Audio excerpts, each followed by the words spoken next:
So, hi everyone, it's Sarah Turner here and Gregor Finley from the Coaching Question podcast. And today we wanted to talk a little bit about this approaching challenge that many leaders are facing of creating a hybrid working environment. So, following the forced remote working that the pandemic has thrown all of us into, many organizations are now facing into how do we return to the office and but also kind of benefit and keep hold of all the benefits of remote working. So Gregor has a model that we want to take you through. We were going to do this as a podcast, but because it's a model, because it's visual, we thought we'd put a short video out there about it. So Gregor, would you like to introduce us to the model so we can start to talk through it? Yeah, I think this comes into when you think about the development of leaders, it's part of a perspective of adeptness. And we work with lots of people, and they've nearly all got a try-hard driver. You know, they've got a bit of programming that says, I'm okay if I can try hard. They like taking on big challenges. And one of the downsides of that adaptation is that quite often you'll see things as either or rather than also and. Yeah. And so people can get into a mindset of, no, I want everybody in the office or I want everybody at home. And you get a real tension. But the data shows that, the companies that are more successful delivering net shareholder value over 10 years, they're the ones that actively manage tensions. Yeah. And this polarity mapping tool I'm going to share is a really great way you can get your leadership team together and you can really go through stuff and build something you can actively manage attention. And so I'm going to share my screen. So like any consultants always want 2x2 grids. This starts off with a 2x2 grid. And the tension we were really talking about here is how do we build this hybrid model? Is it office working or is it remote working? So those are the two sides of the polarities. But this could be, do I want profitability or market share? Yeah. Do I want centralized, decentralized? There's a whole point about management today is about managing all these polarities. Yeah. And what we would do as a team is we would say, what's a higher purpose? So I'm just going to give a really simple one. I want the happiest people, I want the most productivity, and the happiest, most profitable customers. So just to illustrate this then, so this might be get an executive or a leadership team together and say, okay, we know we're heading into this hybrid model of working. So for us, what does that ultimately look like if that was a success? And I guess that would then translate into our business strategy, how it would help us achieve our business strategy, and I guess potentially also the kind of culture that we would be creating as well. Yeah, for example, my strategy might be about really rapid growth, the market share, and therefore my ability to attract and retain talent is really core to my competitive strategy. Now, that's going to generally put you towards more of the remote working side. That's what the research shows, that more people that gives you more upside there and more flexibility on that side. So yeah, you're going to really have a more granular, higher purpose for the organization. And the same when we look at the deeper fear. My deepest fear is we screw it up. We end up with unhappy people, unhappy customers, and our productivity goes down and our costs go up. That's our nightmare. But it's good to really highlight it. And I guess for me, what I'm thinking about when I look at that is, if this really doesn't work, then we're going to have in groups and out groups. We're not going to have inclusion. We're going to have all sorts of challenges culturally around how we bring people together and how people, and to what extent people feel they belong. And that ultimately could impact on performance. Yeah, so everybody, if it's sales or finance or whomever, they're all going to be bringing their own deepest fears. And you work a lot in diversity and inclusion, so immediately you're thinking about in-groups and M-groups and diversity, inclusion going down. So that would be your representation. Sales would be thinking, I don't know what sales are thinking. That it's going to depend on what you're selling. Yeah. So what you do then is you really need to workshop this, and you can workshop it virtually just as well as you can workshop it face to face. But you're looking at the upsides, downsides of both. And so if you look at the positive results of focusing on office working, the positive results to focus on remote working, and we do the same for the negative results. Okay. So again, we're looking at what are the outcomes rather than the what's. We're looking at the outcomes. Yeah. So we've just chucked some things together there. But if I was to put this list together, I mean, what stands out for you is a top concern, Yeah. or So top positive result rather. when I think about the positive results of being in the office, for me, it's absolutely that social side. So it's a social cohesion, the opportunity to collaborate or to innovate, and those kind of casual, what we would call probably those water cooler moments. So there's informal interactions. Yeah, and I think to the Culture Code by Daniel Coil. Coyle, thank you. But he talks about the Allen curve, and basically, you don't want people less than 8 meters, more than 8 meters apart. He says when it's under 6 meters, communication goes off the roof. Less than 50 meters, and more than 50 meters, it dies. Yeah. So you got to try and think about that sort of stuff. Yeah.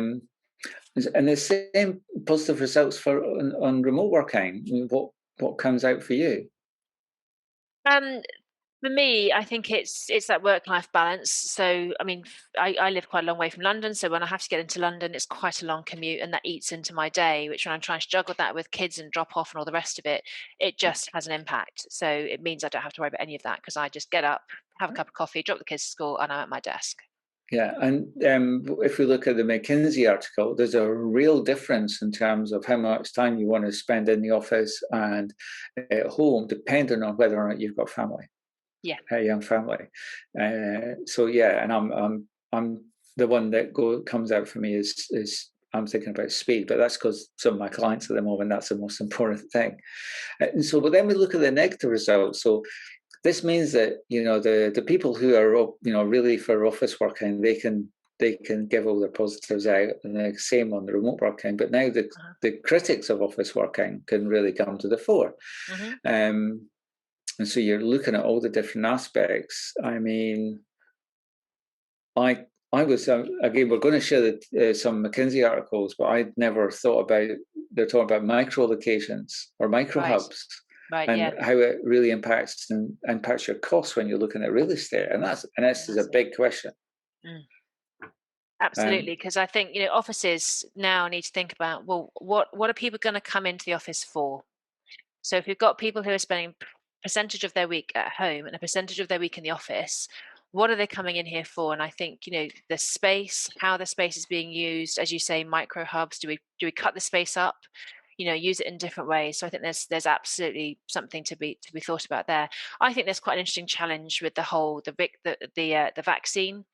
And people who haven't been vaccinated, just worries and concerns about how you manage all of that. Could cause some real tensions. And you do the same for negative results of focusing on remote working. And the big thing there, I think both of us would agree, is mental health and burnout.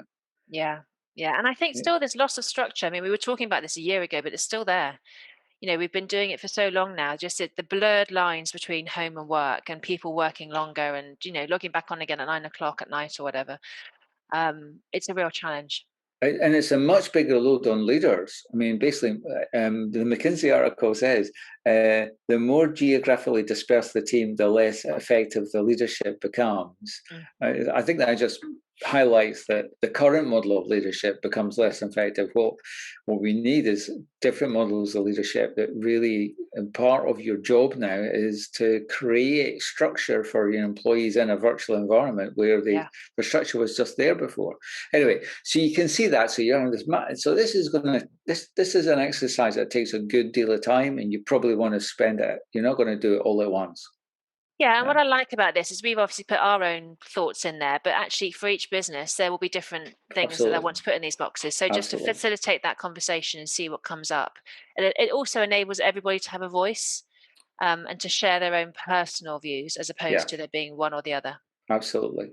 So then the real action orientated will be thinking, well, so what? We don't want analysis paralysis. So on the top side, you're looking at what are the action steps? What are the action steps we can take on both sides to gain or maintain the positive results? And sorry, Gregor. No, go ahead. Well, when I was looking at this, what I was thinking about is it's almost as if we're kind of creating some new ground rules for how we're going to work together in this new hybrid way of working.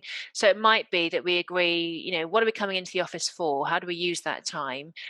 What meetings do we always have virtually? for example. So it's almost new ways of agreeing on new ground rules for how we operate as a team. Yeah, well, I'm talking to a CEO at the moment, and he's taken the advantage of ever being out of the office to refurbish the office. How does he maximise the office working that is done when people come in? Absolutely. And so we're reshaping the office environment to help fit that. So you can, with the changed environment, you're going to have different action steps. But this is where the model really comes together for me. You've done all this work, but this is a complex adaptive system. This is not complicated. It's not something. It's complex, and there's lots of things going on all the time, and we want to manage that tension. So what the final part of the model is this. You look at early warnings on both sides. What are the measurable indicators that tell us we're getting into the downside of one of or others of those poles? Yeah, and when we were thinking about the deeper fear a few minutes ago, one of the things that you talked about is employees who weren't engaged. And many organizations will have like an employee engagement survey or a pulse survey they might do every 6 months. Yep. But what we were talking about is actually maybe there needs to be something that's a bit more dynamic and a bit more frequent, so that we're having this sort of regular heartbeat of checking in with people about how they're feeling, what's working well, what isn't working well, so that we can watch out for those red flags as they come up. And there are tools that are available online that are real-time employee and customer satisfaction tools.